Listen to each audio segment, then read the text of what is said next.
आज व्यूअर्स की फरमाइश पर हम कुछ सेट्स को एक ख़ास मैट्रिक के रिस्पेक्ट से प्रूव या डिसप्रूव करेंगे कि वो मैट्रिक स्पेस है या नहीं है। आप भी हमारे व्हाट्सएप नंबर पे जो स्क्रीन पे लिखा हुआ आ रहा है और हमारे डिस्क्रिप्शन बॉक्स में भी मौजूद है, हमें अपनी सजेशंस बता सकते हैं। तो शुरू करते हैं आज का लेक्चर। हमने प्रूफ या डिसप्रूव करना है कि एक सेट मैट्रिक स्पेस है या नहीं। सबसे पहले रिवाइज कर लेते हैं मैट्रिक स्पेस की डेफिनेशन को।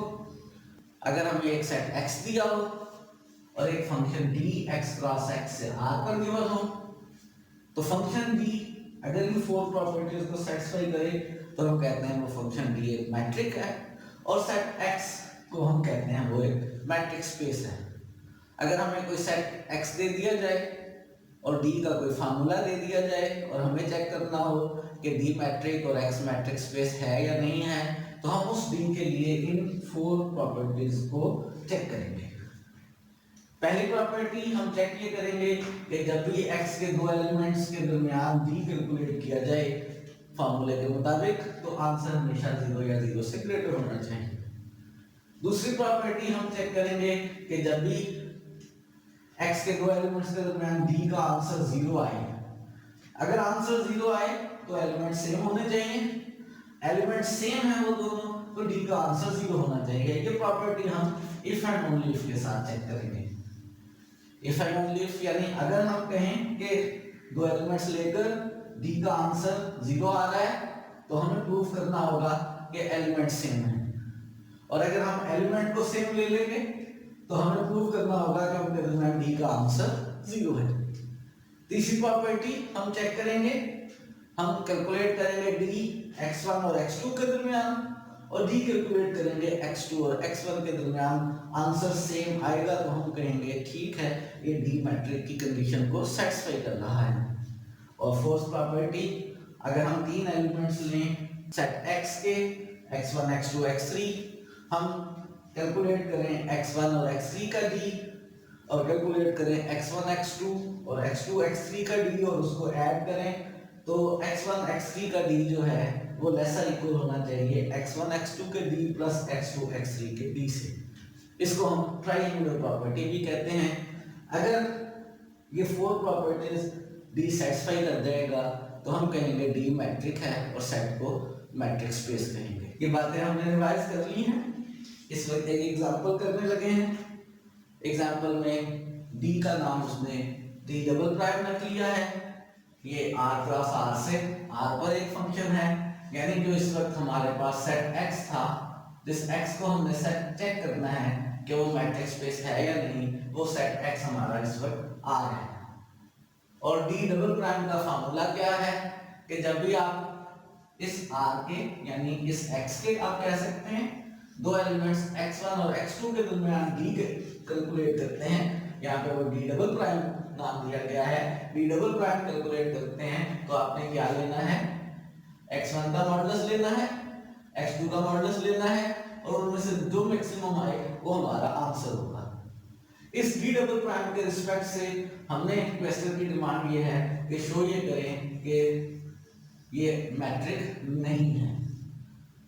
क्या शो करना चाहते हैं कि d डबल प्राइम एक मैट्रिक नहीं है, और हम दूसरे फार्म में ये शो करना चाहते हैं कि r इस d डबल प्राइम के रिस्पेक्ट से एक मैट्रिक स्पेस नहीं है।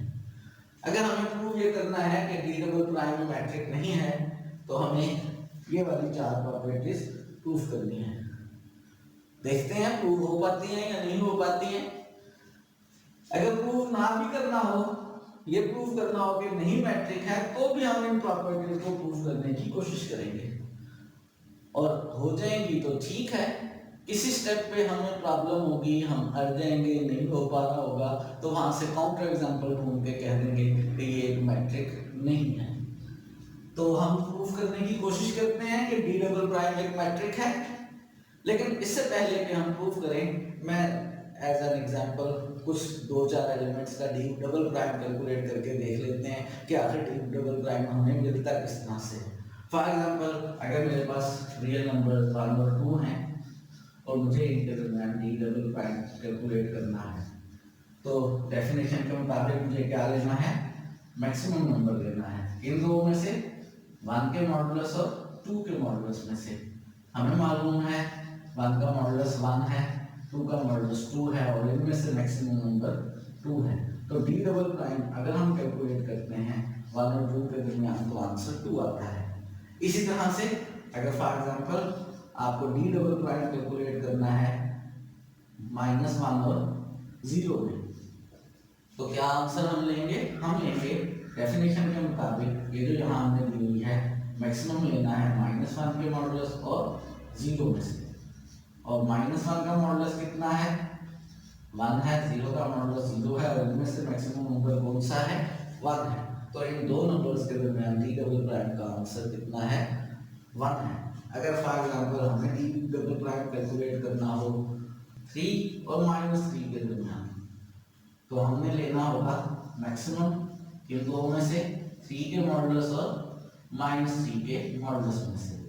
3 का मॉडुलस 3, -3 का मॉडुलस भी 3 और 3 में से मैक्सिमम 3 ही मैक्सिमम होगा। तो ये इन दो नंबर्स के दरमियान डी डबल प्राइम है। तो मैंने थोड़ी सी आपको प्रैक्टिस करवाई है, आप खुद भी एक दो नंबर्स के दरमियान डी डबल प्राइम कैलकुलेट करके देख सकते हैं कि क्या आंसर आ रहा है। हमें अंदाजा हो गया है कि डी डबल प्राइम जो है वो किस तरह का फंक्शन है।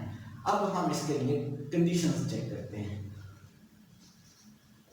सबसे पहली कंडीशन चेक करते हैं, चेक ये करना है कि जब भी दो रियल नंबर्स x1 और x2 के दरमियान d कैलकुलेट करें तो आंसर ग्रेटर इक्वल टू 0 आना चाहिए। For all x1 x2 belongs to x और यहाँ पे x हमारा r है। हमने d कैलकुलेट करना है, d का फार्मूला हमें गिवन है, क्या है, हमें मैक्सिमम नंबर लेना है इन दो में से, x1 के मॉडुलस और x2 के मॉडुलस में से। x1 का मॉडुलस या 0 होगा या पॉजिटिव होगा, नेगेटिव तो कभी नहीं होगा। x2 का मॉडुलस 0 होगा या पॉजिटिव होगा, नेगेटिव कभी नहीं होगा। अब ये दो नंबर्स हैं और इन दो नंबर्स में से मुझे मैक्सिमम लेना है। ये दो नंबर्स कभी नेगेटिव नहीं है। जब मैं इन दो नंबरों में से बड़ा वाला नंबर चूज करूंगा, ये दोनों नंबर चूंकि नेगेटिव नहीं है, वो बड़ा वाला नंबर भी कभी नेगेटिव नहीं आएगा, हमेशा आंसर ग्रेटर इक्वल टू 0 होगा। इसका मतलब है तो मैट्रिक की कंडीशन 1 है वो सेटिस्फाई हो रही है। हमने ये काम डी डबल प्राइम के लिए किया है, ये कंडीशन सेटिस्फाई हो रही है, यानी m1 सेटिस्फाई हो गई है। अभी तक तो हम ये कह सकते हैं कि जो डी डबल प्राइम है उसके चांसेस ये हैं कि वो मैट्रिक होगा। सेकंड कंडीशन चेक करते हैं। सेकंड कंडीशन में हमने इफ एंड ओनली इफ के साथ चेक करना है। अगर अज्यूम कर लें कि d ऑफ x1 x2 0 है, तो प्रूव ये करना है कि x1 और x2 सेम है, और अगर x1 और x2 सेम है तो उनका d डबल प्राइम जो है, अगर हम अज्यूम कर लें कि d double prime x1 x2 0 है, तो डेफिनेशन के मुताबिक हमने लेना है x1 के मॉडुलस और x2 के मॉडुलस में से मैक्सिमम वाला नंबर। और हम इस पर कह ही रहे हैं कि ये मैक्सिमम वाला नंबर क्या है, 0 है। ये दोनों नंबर नेगेटिव तो नहीं है। इन दो में से हमने कहा बड़े वाला नंबर 0 है, दो नंबर हैं नेगेटिव नहीं है और उनमें से बड़े वाला नंबर 0 है। तो क्या मतलब हुआ इसका, इसका मतलब हुआ कि बेसिकली ये दोनों नंबर ही 0 है। क्या है, ये दोनों नंबर 0 है। अगर ये मॉडुलस 0 है तो यार मॉडुलस के भी बेसिकली 0 हैं। अगर दोनों 0 हैं तो क्या स्टेप हुआ कि दोनों इक्वल है। हमने d double prime x1 x2 का 0 लिया था, हमने प्रूफ कर लिया कि x1 और x2 सेम है। अब कन्वर्सली भी प्रूफ करना है। अगर x1 और x2 सेम है, अब ऊपर को चलते हैं, देखते हैं प्रूफ कर हो जाएगा या नहीं हो जाएगा। अगर x1 और x2 सेम है तो क्या x1 और x2 0 होंगे? क्या ख्याल है आपका? अगर दो नंबर सेम हैं तो क्या वो दोनों 0 होंगे? जरूरी नहीं है। यानी यहाँ से अगर मैं कन्वर्स करने की कोशिश करूं तो नहीं हो पा रहा। अगर मैं x1 और x2 को सेम लूं और कहूं कि दोनों जीरो हैं, तो काउंटर एग्जांपल्स जहन में आ रही हैं जहां पर दोनों सेम हैं लेकिन जीरो नहीं है। यानी m2 जो है इस डायरेक्शन से तो प्रूव हो रही है लेकिन कन्वर्सली प्रूव नहीं हो रही।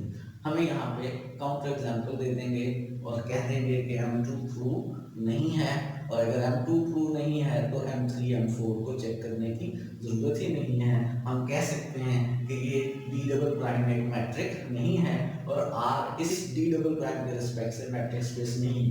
काउंटर एग्जांपल देते हैं, बस ऐसे दो नंबर दें जो इक्वल हो लेकिन जीरो ना हो। फॉर एग्जांपल अगर हम x1 और x2 दोनों इक्वल ले लें और दोनों फॉर एग्जांपल हम 2 ले लें,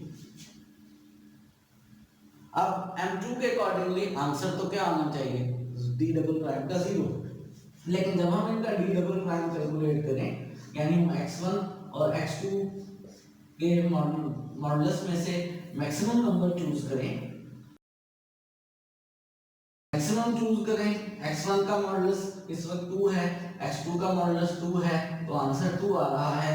नंबर दोनों सेम है, आंसर 2 आया है, d डबल प्राइम का आना 0 चाहिए था। अगर m2 को हमने प्रूफ करना था, आंसर 0 नहीं आया, यानी दो नंबर सेम हैं लेकिन उनके डबल प्राइम का आंसर 0 नहीं है, m2 सेटिस्फाई नहीं हुई। m2 सेटिस्फाई नहीं हुई तो हम क्या कहेंगे, हम कहेंगे कि ये जो d डबल प्राइम है ये एक मैट्रिक नहीं है।